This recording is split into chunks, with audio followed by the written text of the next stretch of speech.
Alright, in this video, let's talk about how do we use the identity property. Let's do a quick recall. Our tangent, by definition, is equals to sine theta over cosine theta, where cosine theta shouldn't equal to 0 because we don't want the denominator equal to 0. And by the Pythagorean theorem that we talked about in the previous video, we know that sine square plus cosine square is equal to 1 in a unit circle. And let's do a quick reminder.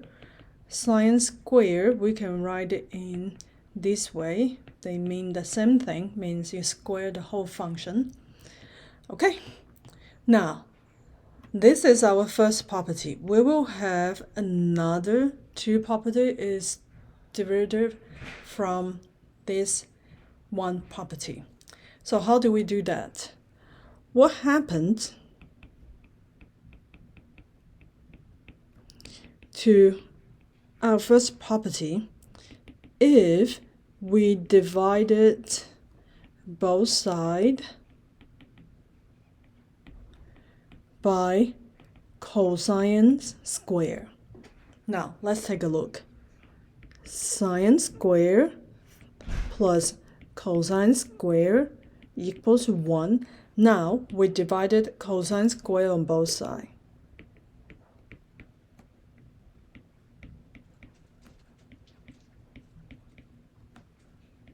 So what do we get? Well, sine square theta over cosine square theta, we got what? That's the definition of tangent, right? So here we have tangent squared theta plus 1, right? If we divide it itself, it gives you the 1. And the 1 over cosine theta is equal to what? Well, if we rewrite it, we will have cosine theta square, right? Because we can write 1 as 1 square. So 1 over cosine theta square gives you what? Secant square. That's it. That's our second property.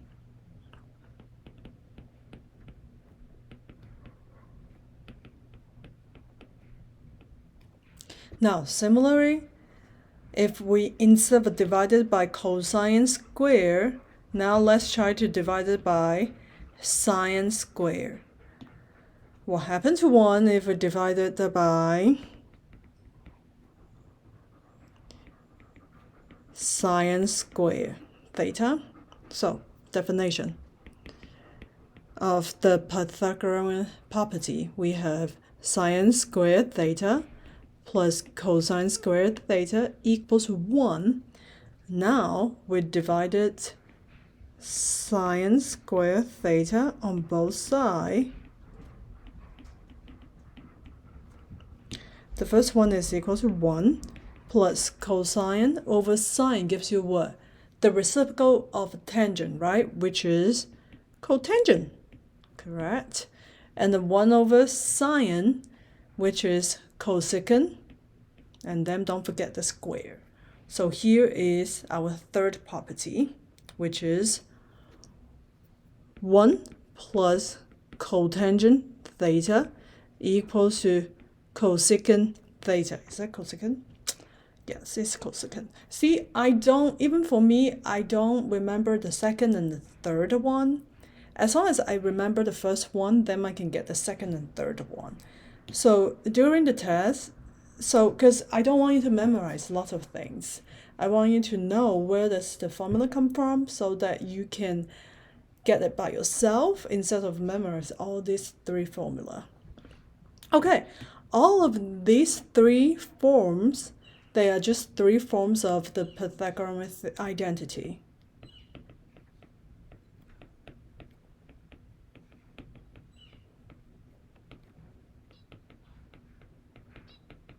Again, you just need to memorize the first one, and then the second and third one will come as long as you remember that to divide the cosine square and the sine square. You can do the calculation by yourself on your draft paper.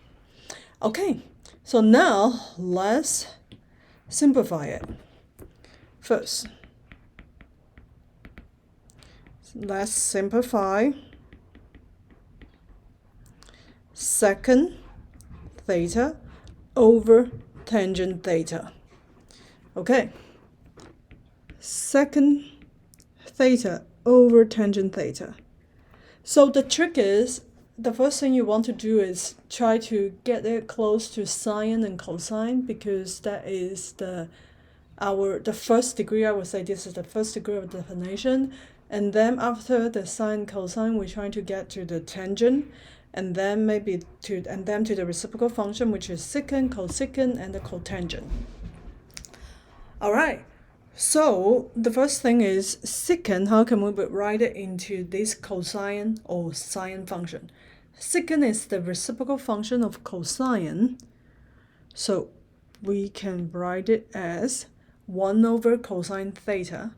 And tangent theta, by definition, is equals to sine theta over cosine theta. After we simplify it, we have 1 over sine theta. Well, later we can simplify it more. So I have a cosecant theta. See? Okay, let's do this first exercise. Let's do the second exercise. Simplify it. Cosine alpha and then over cotangent alpha plus 1. Well, cosine alpha, we can keep it as is so far. And the cotangent alpha plus 1, let's check our Pythagorean identity. Look at the third one. 1 plus cotangent square is equal to cosecant theta. So that means I can write this as cosecant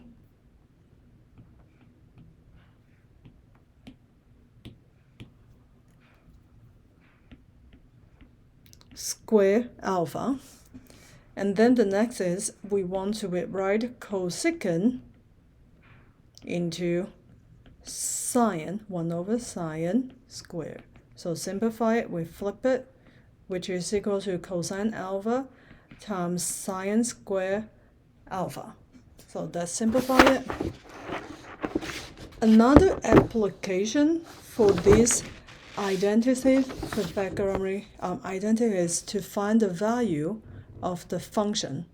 For example, if secant t equals to negative 7 over 8, and we know that t is in between pi to 0, and I want you to find the value of the other phi function.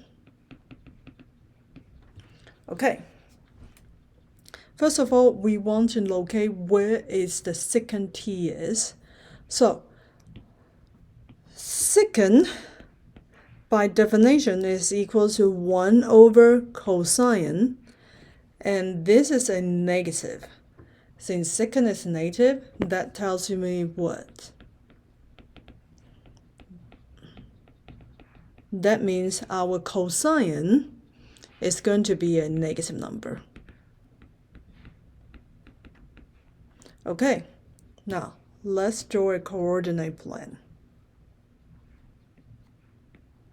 Remember, cosine is the value of x. If it's negative, that means it's going to be on the left side of the coordinate plane, and we know that t is in between 0 to pi. So we know that from here, this is 0, this or 2 pi. And in here is half pi. This is a pi, which is 180 degrees. And this is 3/2 pi. So since t is in between 0 to pi, and we know that cosine is negative, so that means our t is in here, in the second quadrant.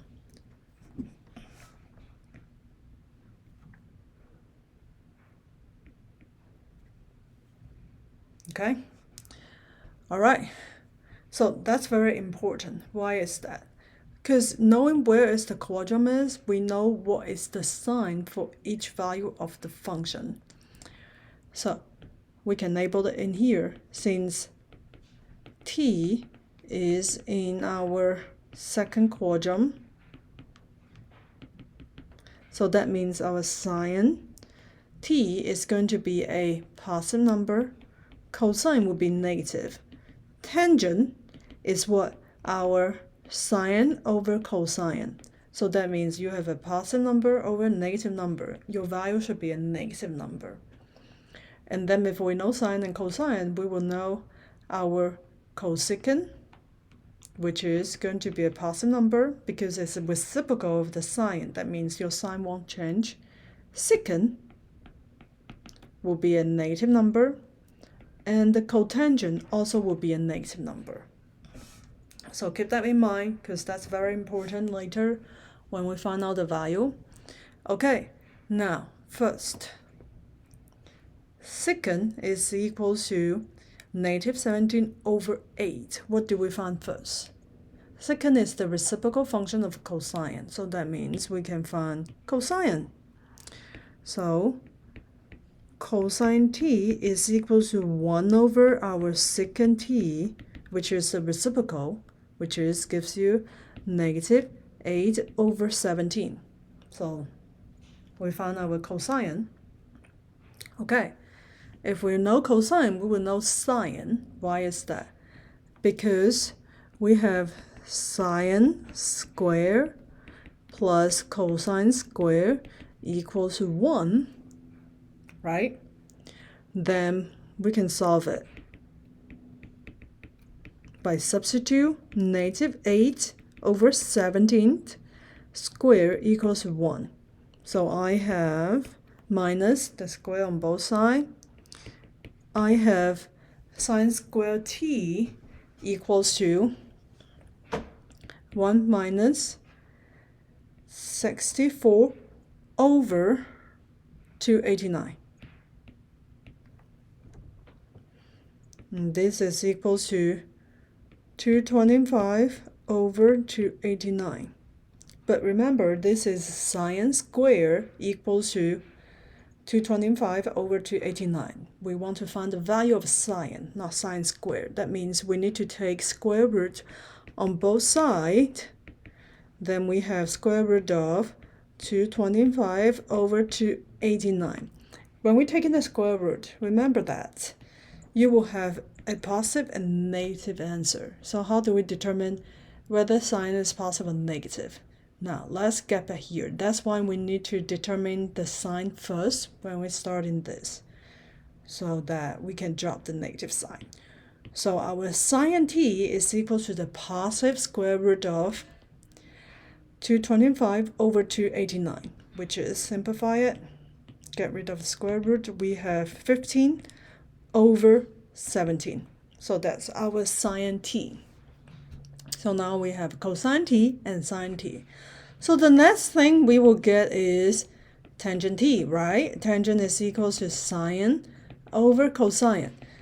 Our sine is positive 15 over 17. Our cosine is negative 8 over 17. Simplify it, we have a negative 15 over 8. Let's check if this is correct for the sine. Look, earlier we talked about that tangent, we will have a negative value. In here, we also verify that tangent is a negative value. That means gives you some idea that, hey, your tangent should be right. Okay, now, what's the other function? Well, we have tangent, then we should have cotangent, because cotangent is the reciprocal of tangent. So I have negative 8 over 15. And then sine, if we're sine, we have a cosecant, which is the reciprocal, 17 over 15. That's it. That's how we find all the fine values by applying the, by applying the Pythagorean identity. Okay, let me circle the answer.